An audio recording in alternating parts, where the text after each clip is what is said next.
So, how in the world does a scrappy group of colonists manage to take on the most powerful empire on the planet? Well, it definitely doesn't happen overnight. It's more like a chain reaction, a series of dominoes that, once that first one is pushed, leads to the birth of the United States. So let's trace exactly how it all went down. But before we get into the nitty-gritty, we have to start with a really big question, one that frames this whole story. When is war actually justified? It's a huge question, right? And back in the late 1700s, one war, the French and Indian War, led directly to another, the American Revolution. So what was the spark? Let's figure it out. Okay, so our story actually starts in a place you might not expect. We're not jumping right into the revolution itself. Nope, we're starting with a conflict that happened before it, one that really set the stage for everything that was about to unfold. So picture this, it's 1753, and North America is basically a giant chessboard for Britain and France. They were the two biggest rivals, both wanting control. France had built this whole line of forts to stop British colonists from moving west, especially into the Ohio Valley. And that valley? It was a huge deal. It was the key to trade and gave them access to the Mississippi River. Well, that rivalry eventually just exploded into what we call the French and Indian War. And Britain, they won. The 1763 Treaty of Paris made it official. France was basically kicked out of North America. A huge, huge victory. But, and this is a big but, it came at a staggering cost. The war nearly doubled Britain's national debt. We're talking a crippling amount of money. And that financial mess, that was the first critical domino to fall. All right, so Britain is sitting on this mountain of war debt. And from their point of view, the next move was just logical. They're thinking, hey, this war was fought to protect the American colonies, right? So it only makes sense that the colonies should chip in and help pay for it. And that decision, well, that was the second and much, much bigger domino. And yeah, they didn't exactly ask nicely. Parliament just started passing a whole series of new taxes. First up was the Sugar Act in '64, which put a tax on molasses. Then came the Stamp Act in '65, and this one was a doozy. It taxed almost all paper goods. We're talking wills, diplomas, even your daily newspaper. And they didn't stop there. Next were the Townshend Acts, taxing everyday stuff like glass, paper, and tea. You can just imagine, with every single new tax, the anger in the colonies just got hotter and hotter. And you know, this anger wasn't just about the money. Not at all.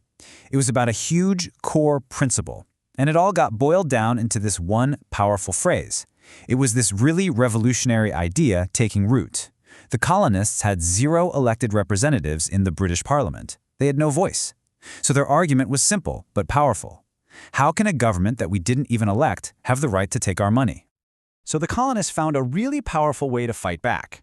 And it didn't involve guns. At least, not yet. It was the boycott. By refusing to buy any British goods, they hit the empire right where it hurts, in the wallet. And let me tell you, these boycotts were incredibly effective. We're talking British trade with the colonies dropping by a staggering 14%. That got their attention. Okay, so economic pressure was one thing. But when all the political arguments just fell on deaf ears in Parliament, this conflict, it was about to get way more personal and a lot more violent. The dominoes were really starting to pick up speed now. Things started getting ugly. Colonists began to riot, and they went right after the tax collectors. Just look at this political cartoon. It shows the absolutely brutal practice of tarring and feathering. Can you imagine? It was a painful, public, and totally humiliating punishment. It really shows you just how raw the anger on the streets had become. And then, on March 5th, 1770, all that tension just boiled over in Boston. A crowd started gathering, taunting the British soldiers. They called them lobsterbacks because of their bright red coats, and they started throwing snowballs and chunks of ice. The soldiers panicked and opened fire, killing 5 colonists. Now this famous engraving by Paul Revere, it was pure propaganda. Look how it shows this neat line of soldiers firing on a totally peaceful, unarmed crowd. It wasn't exactly like that, but this image spread like wildfire, and it poured gasoline on the flames of anti-British outrage. So the British Parliament tried to cool things down a bit, but they made one big mistake. They kept a tax on tea. And that led to probably the most famous protest in American history. On a freezing December night, a group of activists called the Sons of Liberty put on disguises, snuck onto 3 ships in Boston Harbor, and destroyed an absolute fortune in tea. We're talking 342 chests of it, all dumped into the water. Now, this wasn't just a bunch of guys getting angry and smashing things. No, it was a calculated political statement. It's a textbook example of what we call civil disobedience. They were nonviolently towards people anyway, refusing to obey a law they felt was completely and totally unjust. And Britain? Oh, they were furious. The destruction of all that private property was a line that had been crossed. Their response to the Boston Tea Party wasn't going to be just a slap on the wrist. It was going to be the final, massive push that sent the colonies hurtling from rebellion straight into a full-blown revolution. So in 1774, Parliament hit back with a series of laws that the colonists nicknamed the Intolerable Acts. And honestly, they really were. First, they completely shut down Boston Harbor, which basically strangled the city's entire economy. Then, they banned town meetings unless you got special permission. British officials accused of crimes? Oh, they wouldn't be tried in the colonies. They'd be sent back to Britain.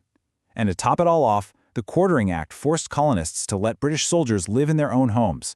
For the colonists, this wasn't just a punishment. It felt like a complete and total violation of their rights as Englishmen. Just look at how fast things escalated after that. It's incredible. You've got the Tea Party at the end of 73, boom. That leads to the Intolerable Acts in 74, boom. In response, delegates from 12 colonies get together for the First Continental Congress to figure out what to do. And by April of 1775, less than 2 years after they threw that tea in the harbor, we've got open warfare. It all came to a head when British troops marched out of Boston to seize colonial military supplies hidden in Concord, but they were met by the colonial militia, the famous Minutemen. Someone, somewhere, fired a shot. We still don't know who. But in that one moment, it was over. The time for petitions, for boycotts, for arguments, it was all done. The American Revolution had begun. So that's it. War was on. But you have to understand this was the ultimate underdog story. I mean, we're talking a scattered group of colonies with a pretty makeshift army going up against the most powerful, most formidable military on the entire planet. It's a true David versus Goliath situation. And these numbers here, they really tell the whole story. George Washington's Continental Army had maybe 20,000 men, and most of them were poorly trained. The British, they had 34,000 professional, battle-hardened soldiers, plus a massive navy backing them up. I mean, on paper, this shouldn't have even been a fair fight. It should have been over in weeks. The war itself was long, it was brutal, and there were some really devastating losses for the Americans. But there were also these incredible, key turning points. You have Washington's unbelievably daring surprise attack at Trenton on Christmas night, which was a huge morale booster when they desperately needed one. And then there was the stunning American victory at Saratoga. That one was an absolute game changer because it finally convinced France that, hey, these Americans might actually win this thing. And that's what got them to join the war as a crucial ally. So the big question is, how did the underdog actually pull it off? Well, it really boiled down to a few key things. First, you just had pure patriotism. The colonists were fighting for a powerful cause on their home turf, which is a massive advantage. Second, that foreign aid was critical. Getting help from France and Spain totally leveled the playing field.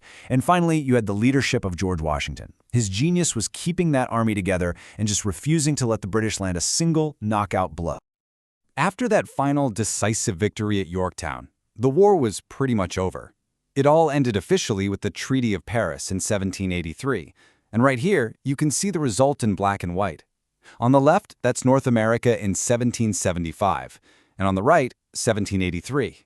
A brand new nation, the United States of America, is officially on the map, recognized by the very same empire it had just defeated. And that brings us right back to where we started, doesn't it?